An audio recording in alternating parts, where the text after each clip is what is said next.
souverain, merveilleux. Merci. Amen. Alléluia, c'est vrai, Jésus-Christ de Nazareth. Papa, c'est pourquoi ce soir, je veux te dire merci. Merci, Roi des Rois. Merci, Jésus-Christ de Nazareth, Papa, parce que toi, Jésus-Christ de Nazareth, Papa, tu es merveilleux. Seigneur, tu es grand, Seigneur. Tu es le Roi des Rois. Tu es le Seigneur des Seigneurs. Tu es le Dieu Tout-Puissant, Jésus-Christ de Nazareth. Papa, il n'y a personne comme toi. Jésus, il n'y a personne comme toi. Toi, l'image du Dieu invisible. Toi, la parole faite chair. Toi qui as créé le ciel, la terre, Papa, la mer et tout ce qui renferme. Papa, ce soir, je veux te lever. Je veux t'adorer. Je veux t'exalter, Seigneur. Papa, parce que tu es digne d'être exalté. Tu es digne d'être loué. Tu es digne d'être élevé. Tu es digne d'être adoré. Merci, Jésus-Christ de Nazareth. Papa, ce soir encore, Seigneur, je remets, éternel mon Dieu, toutes choses entre tes mains. Oh Seigneur Jésus-Christ de Nazareth. Papa, que toi-même, ton Saint-Esprit, prenne contrôle de toutes choses. Oh Saint-Esprit de Dieu, j'ai besoin de toi. Prends contrôle de toutes choses. Seigneur Jésus-Christ, Papa, dis dans ta parole que toi, tes brebis, entendent ta voix. Que toi, tu les connais et elles te suivent. Papa éternel, mon Dieu, que ta brebis, Seigneur Jésus-Christ de Nazareth, Papa, entends ta voix, Seigneur Jésus, à travers moi. Papa, je veux seulement être l'instrument, Seigneur, que toi, tu vas utiliser, Papa, pour attirer ta brebis à toi, pour que ta brebis entende ta voix. Seigneur Jésus-Christ de Nazareth, rends sensible, Papa, chaque personne qui va écouter, Seigneur, ce direct, qui va suivre, éternel, mon Dieu, prendre son temps, Papa éternel, mon Dieu, pour écouter ce direct. Papa éternel, mon Dieu, mon roi, que cette personne, Seigneur, devienne ta brebis. Papa, qu'elle entende ta voix. Jésus, qu'elle entende ta voix. Papa, rends-nous sensibles. Jésus-Christ de Nazareth. Papa, à ta voix, Seigneur Jésus-Christ. Papa, afin qu'éternel, mon Dieu, mon roi, Seigneur, nous pouvons revenir, Seigneur, dans la bergerie, Seigneur. Papa, que toute parole qui va sortir de ma bouche, Papa, soit du feu, Jésus-Christ de Nazareth. Papa, que tous ceux-là qui vont écouter, Seigneur, Papa, ce feu qui va sortir de ma bouche, Papa, consume, éternel, mon Dieu, dans leur cœur. Papa, tout ce qui est racine de rejet, toute racine, éternel, mon Dieu, d'amertume, toute racine, Seigneur, de désobéissance, toute racine de rébellion, toute racine d'insoumission, toute racine d'orgueil, et que, éternel, mon Dieu, mon roi, Papa, ta parole qui va sortir de ma bouche, Papa, tombe sur des terres fertiles pour produire, Seigneur, en mon frère, ma soeur, Seigneur Jésus-Christ, des fruits dignes de toi, au nom de Jésus-Christ de Nazareth. Amen. Amen. Amen. Amen. Amen. Amen. Shalom, shalom, shalom. Shalom. Shalom encore à vous, mes frères et sœurs. Shalom. Shalom, shalom. Nous bénissons encore le Seigneur pour encore sa parole, pour ce que le Seigneur encore veut nous parler. Le Seigneur veut nous parler. Le Seigneur, il a encore quelque chose à nous transmettre. Mon frère, ma soeur, excusez-moi, je bénis le nom du Seigneur parce que le Seigneur, il t'aime, il m'aime. Et c'est pourquoi, comme le dit le livre de l'Apocalypse, 1 verset 5, c'est pourquoi il est venu, il allait mourir à la croix de Golgotha pour toi et moi.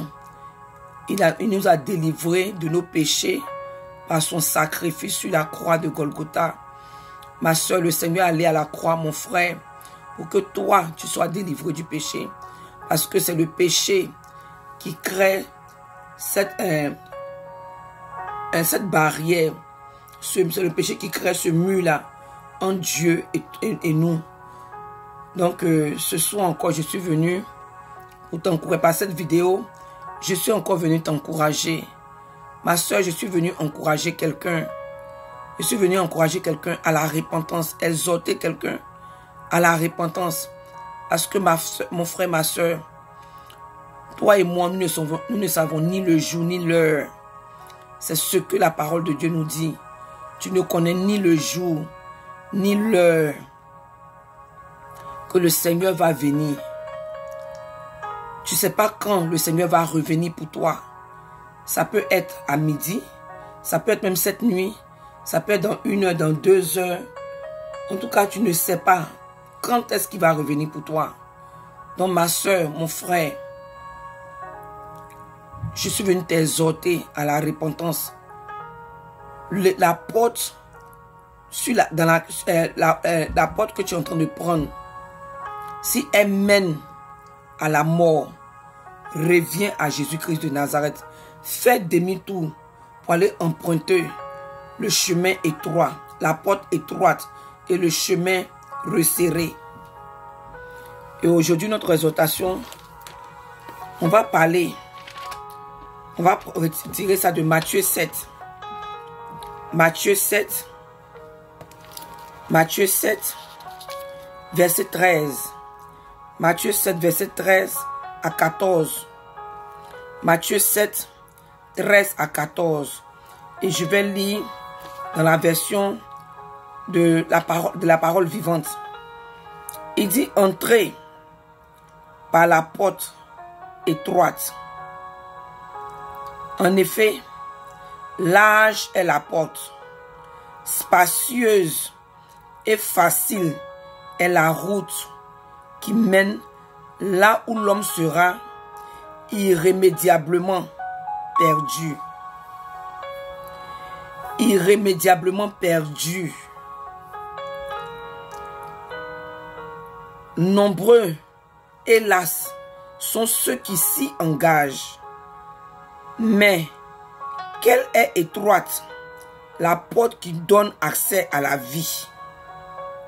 Qu'il est difficile le chemin qui y mène et qui sont peu nombreux ceux qui les trouvent. Mon frère, ma soeur, peut-être que tu connais déjà ce passage. Tu as déjà entendu parler de cela. Un serviteur de Dieu peut-être même a prêché ce message, a prêché ce verset-là, ces deux versets-là avec feu. Il a fait sortir les rémas de ce message-là. Il a parlé même des mystères par rapport à ces deux versets-là. Mais est-ce que tu as prêté attention à ce qui a été dit? Est-ce que ça t'a emmené à t'asseoir, à réfléchir pour savoir quel est le chemin sur lequel tu te trouves, pour savoir quelle est la route que tu es en train d'emprunter, quelle est la porte par laquelle tu es en train de passer? Ma soeur, il dit, le Seigneur nous exhorte, toi et moi, il dit, rentrez par la porte étroite. Il nous encourage, il nous suggère, il nous supplie, il nous propose de rentrer par la porte étroite. C'est un conseil que le Seigneur est en train de nous donner. Il dit, comme on le dit dans le livre de Deutéronome 28, il dit, voilà la vie, voilà la mort. Mais moi, je veux que toi, tu prennes la vie. Donc, il y a deux chemins, il y a deux portes, il y a deux routes. Maintenant, il te dit à toi et moi, il nous encourage, il nous exhorte, il nous recommande de prendre, d'entrer par la porte étroite. Il dit, en effet, large est la porte, spacieuse et facile est la route qui mène là où l'homme sera irrémédiablement perdu. Le chemin de la perdition, la route qui mène au chemin de la perdition là.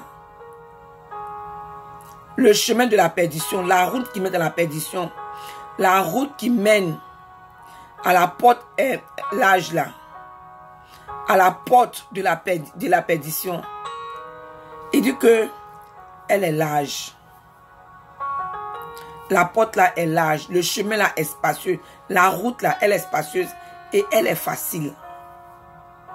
Ma soeur, la porte qui mène à la perdition là, la porte qui mène au lac de feu, la porte qui s'ouvre sur l'enfer, la porte qui s'ouvre, quand tu ouvres cette porte là, tu tombes directement à l'enfer, tu tombes directement dans le lac de feu, la porte qui mène à la perdition là. Le Seigneur dit, elle est large et que le chemin qui mène vers cette porte là, le chemin que tu empruntes pour aller vers cette porte là, cette route là, elle est spacieuse, elle est facile. Elle est facile. Elle est spacieuse et elle est facile. Et il dit que cette route-là et cette porte-là, elle mène là où l'homme sera irrémédiablement. C'est-à-dire qu'il n'y a même pas de doute. C'est-à-dire que c'est sûr. Il n'y a pas de demi-mesure. Ce n'est pas une probabilité. Ce n'est pas une option.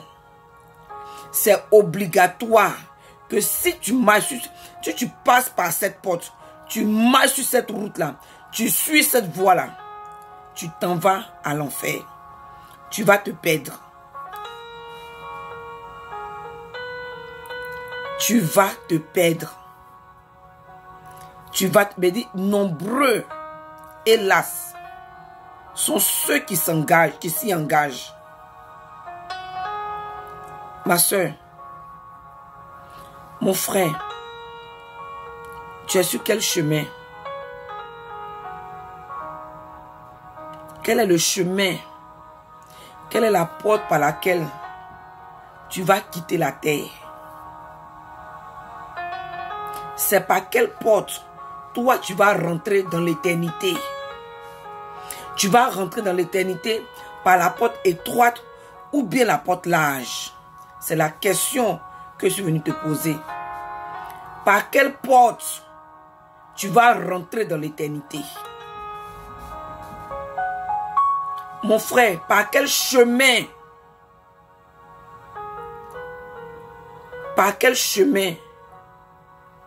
Quel est le chemin, la voie que tu es en train d'emprunter? Quelle est la route sur laquelle tu te trouves? Quelle est la route? C'est la voie spacieuse. La route spacieuse est facile. La route où on te dit que, ah, non, ça ne demande, oh Dieu, ça ne demande pas, ah, non, ça ne demande pas trop ça pour aller au ciel.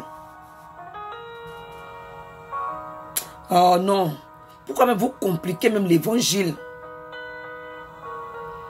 Pourquoi vous compliquez l'évangile? Pourquoi vous êtes en train de stresser même? Vous êtes en train de stresser les enfants de Dieu. Hein? Ça ne prend pas tout ça pour être sauvé. Ça ne prend pas tout ça pour dire que tu es enfant de Dieu. Ça ne prend pas tout ça pour aller au ciel. Parce que cette voie-là, cette porte-là, elle est large. Cette route-là, elle est spacieuse et facile. La porte, elle est large. Ma soeur, si tu passes par cette porte-là pour rentrer dans l'éternité, cette porte-là, avec elle, tu peux prendre tous les bagages que tu veux. Tu peux avoir avec toi la colère, tu peux avoir avec toi la rancune, la masturbation, la fraude, la pornographie, l'impudicité, l'impureté, la débauche sexuelle, l'adultère, la colère, la haine, la jalousie, la malice, le manque de pardon, la rébellion, la désobéissance, la fraude, la corruption, la sorcellerie. Tu as l'église et tu es sorcière, tu n'as pas encore abandonné la sorcellerie. Le maraboutage, tu as l'église et tu consultes encore les marabouts. La magie, l'astrologie. En tout cas, il faut citer tout ce que tu connais comme péché tu peux avoir ça avec toi. Parce que la voie, la route, la porte là, elle est large. Donc tu peux avoir n'importe quelle forme. Tu vas passer par là-bas. Tu peux avoir n'importe quel bagage. Tu vas passer par là-bas. Tu peux avoir beaucoup de bagages sur toi et avec toi. Tu peux avoir tout ce qui est faux, tous les outils de la sirène. Et tu vas passer par là-bas. C'est là-bas, c'est par cette porte-là que tu as tout ce qui est faux. Tu as les mains sur toi, tu as les cheveux qui ne t'appartiennent pas, tu as les maquillages, tu as le teint qui ne t'appartient pas, tu as le visage qui ne t'appartient pas, tu as la taille qui ne t'appartient pas, tu as le mari qui ne t'appartient pas, tu as la femme qui ne t'appartient pas parce que tu l'as pris par le maraboutage. Tu as tout fait pour prendre le mari de quelqu'un, mais la femme de quelqu'un, par le maraboutage. Ou bien par tous les trucs mystiques, les trucs même, tu es dans le mysticisme même, tu as tout ça sur toi. Tu as les faux cheveux, comme je disais, tu as les habits, tu es habillé indécemment, tu t'habilles comme tu veux, tu parles comme tu veux, tu marches comme tu veux, tu vis comme tu veux. Oh oui, mais tu peux exiter, tu peux passer par la porte large pour aller dans l'éternité. Mais le Seigneur dit, sa fin là, le bout de ce tunnel là, c'est la mort éternelle. Ma soeur, quelle est la porte par laquelle toi, tu vas rentrer dans l'éternité? Tu vas passer par l'éternité. Par quelle porte tu vas passer pour rentrer dans l'éternité, mon frère? C'est par la porte large ou par la porte étroite. Mais le Seigneur t'encourage de rentrer par la porte étroite. Et ici, il nous a donné au moins quelques éléments, quelques détails sur les deux portes. Il y a une qui est étroite, il y a une qui est large. Et il y a deux chemins. Il dit, il y a la route qui mène à la porte large là. La route là, elle est spacieuse et elle est facile. Il y a l'espace, comme il dit là. Tu peux prendre tout ce que tu veux, tout bagage spirituel comme physique. Tu prends ça et tu marches sur cette route-là. C'est là que personne ne peut te dire que non. Ne mens pas. Que quand tu es un chrétien, tu ne dois pas être une nouvelle créature. Tu es cette nouvelle création-là dans la bouche, mais pas dans le comportement, pas dans ta manière de vivre, pas dans les actes, mais sois la nouvelle créature dans la bouche, en parole, mais pas en action. Sur cette route-là, oh, personne ne va te dire quoi que ce soit, parce qu'elle est spacieuse. Tu ne vas pas déranger quelqu'un. Tu marches ton petit bout de chemin, tu vis comme tu veux, tu fais ce que tu veux. La route est spacieuse, elle est facile. Qui va venir te dire quoi? Personne. Mais elle mène à la porte large. La route là, elle est facile. Parce que là-bas là, on ne va pas venir te prêcher les messages de la repentance. Non. Oh, les messages qu'on te prêchait, tu dois régner maintenant. C'est ton temps de régner. On va t'enseigner les mystères de l'huile, les mystères de l'eau, les mystères de la cuisse de la fille d'Aaron, de Pharaon, les mystères, en tout cas tous les mystères que tu veux, les mystères du miel, les mystères du sel, comment se laver avec le sel, comment activer ces anges. Ce sont ces choses-là que, comment les invoquer, comment invoquer les anges. Si tu as besoin d'un mari, il faut la verge d'Aaron. Si tu as besoin d'un mari, le mystère d'Esther. Comment Esther fait pour se marier?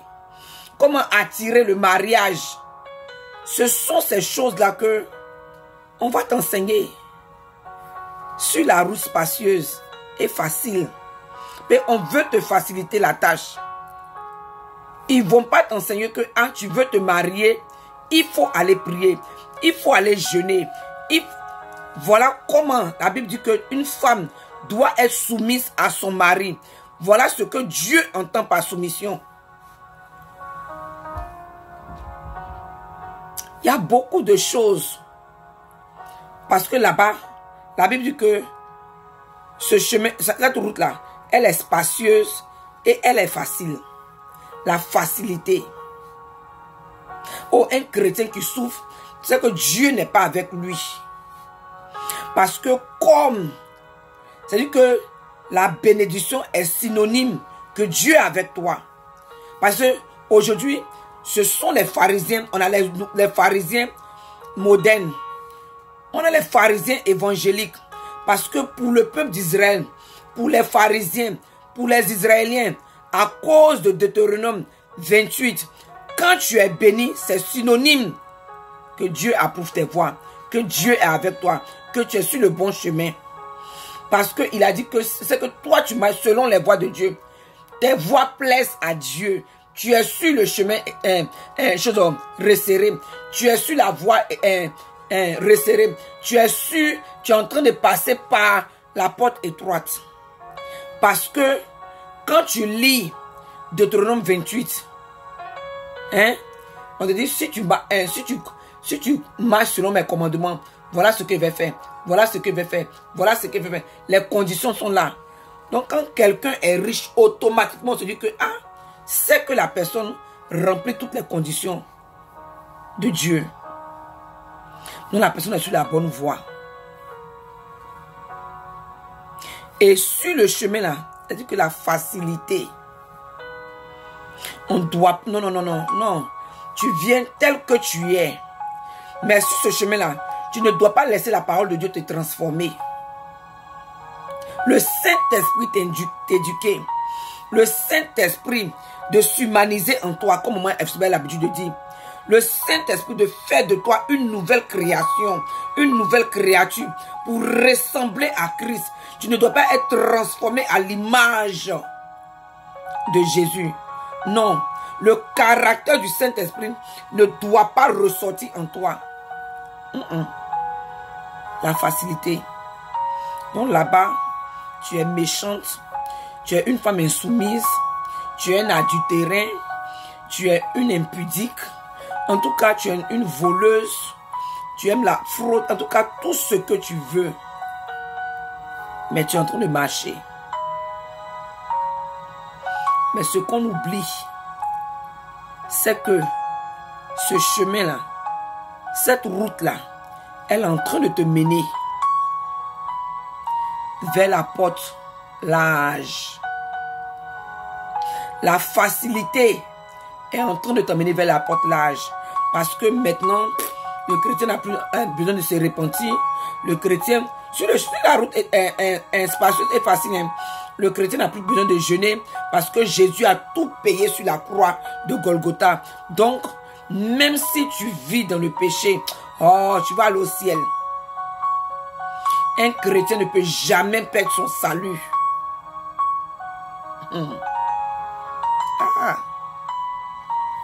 La route spacieuse et facile. La facilité. Là-bas, là, le Saint-Esprit ne doit pas nous transformer. On n'a pas besoin de Saint-Esprit. Parce que sur cette route-là, on marche même selon la chair. Donc, comme beaucoup de personnes, comme il a dit, il dit heureux, il dit nombreux, hélas, malheureusement, beaucoup de personnes empruntent ce chemin-là.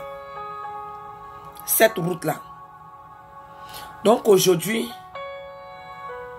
comme cette communauté-là, cet homme de Dieu-là, il a beaucoup de personnes. Il y a beaucoup de membres. Il a beaucoup de fidèles dans son église. Il a un auditorium de peut-être 5000 personnes, 10 000 personnes. Il faut au moins 4 cultes par jour. Il est dans les nations. On le suit de toutes les nations. Lui, quand il fait son direct là, c'est pas moins de 5000 personnes qui sont connectées à son direct. Il est suivi partout sur les réseaux sociaux. Donc si je suis dans son église, si je fais partie de sa communauté, c'est que automatiquement, je suis sur le chemin resserré qui mène à la porte étroite. Alors que la Bible dit que c'est faux. Parce que c'est sur la route facile et spacieuse là, qui mène à la porte large là. Il dit que c'est là-bas qu'il y a beaucoup de personnes. Beaucoup de personnes dont la quantité. C'est pas parce que vous êtes beaucoup en train de vivre une vie. Vous faites les choses qui ne glorifient pas Dieu. Et que beaucoup de personnes vivent comme ça. Donc, automatiquement, toi, tu vas déduire que je suis sur la bonne voie. Nous sommes sur la bonne voie. Ma soeur, mon frère, tu es en train de te tromper. Tu es en train de te tromper. Tu es en train de te tromper. Ah, cet homme de Dieu-là, cette servante de Dieu-là, beaucoup d'hommes l'aiment. Tout le monde l'aime. Celui-là fait comme ça. Moi-même là, quand je prêche, moi-même en tout cas, quand je m'habille et vais à l'église, tout le monde m'aime. Les gens m'applaudissent. Ah, les gens trouvent que je suis très bien habillé. Je suis chic, je suis pimpante. Je suis glamour. Je suis ceci, je suis cela. Donc, comme la multitude est en train de t'applaudir. Donc, toi, tu penses que tu es sur le chemin droit. Tu penses que tu es sur la route resserrée. Alors que tu es sur la route spacieuse et facile. Donc cette route-là, si elle est facile, c'est que la facilité même est là-bas. Il dit la route là est facile. Donc n'importe qui peut marcher là-bas. Tout le monde peut faire ce qui...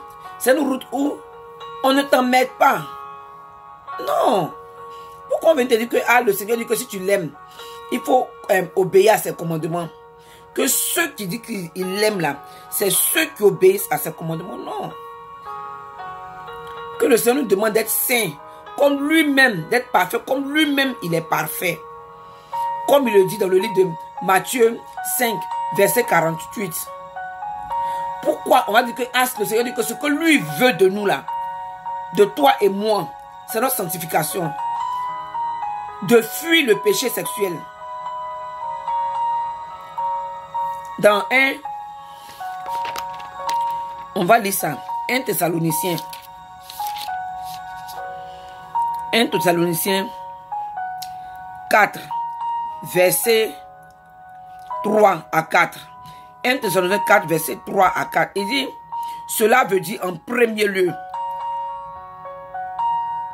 On va verset 3 à 4, pardon, excusez-moi, je vais lire le verset. La dernière partie du verset 3. 1 Thessaloniciens 4, verset 3 à 4. Il dit, Dieu veut que vous lui apparteniez entièrement. Dieu veut que toi et moi, on lui appartienne entièrement. Il attend de vous une vie sainte. Il attend de toi et moi que nous vivions une vie sainte. Dans le sens propre du mot. Une vie sainte. Parce que si Jésus était sur la terre, Jésus-Christ homme, il est venu sur la terre pas en tant que Dieu, en tant qu'homme, pour pouvoir comprendre que, mais pourquoi depuis Adam, l'homme n'arrive pas à dominer sur le péché. Je veux comprendre cela, je n'arrive pas. On a essayé tous les moyens pour sauver l'homme du péché, mais on n'arrive pas. Donc laissez-moi, laisse-moi aller prendre même le corps humain. Je vais me faire un homme pour pouvoir voir ce qui empêche l'homme de vivre sans péché. Et c'est à cause de ça, Dieu a pris la forme d'un homme en la personne de Jésus-Christ. Et puis il est venu. Et dans le livre de Hébreux 4, verset 14 à 15, 14 à 16 même, il dit, le Seigneur dit, En toute chose, il a été tenté. Celui qui a écrit Hébreu là, il dit en toute chose, sa majesté Jésus-Christ de Nazareth, homme là, il a été tenté, mais il n'a point péché. Dans la vie sainte là, il a vécu ça sur la terre en tant qu'un homme. Donc ma soeur, ce que toi et moi, mon frère, quand on dit oh je parle aucun homme, c'est une doctrine de démon qu'on nous a prêché là, qu'aucun homme ne peut vivre sans péché. Jésus-Christ homme, il a vécu sans péché.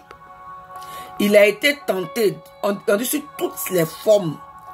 Donc, toutes les formes, hein, on n'a pas dit qu'il a été tenté en sous quelques formes. Non, on dit toutes les formes. Il a vécu toute forme de tentation. Donc, ce que toi, tu vis comme tentation là, il a expérimenté ça, il a vécu ça.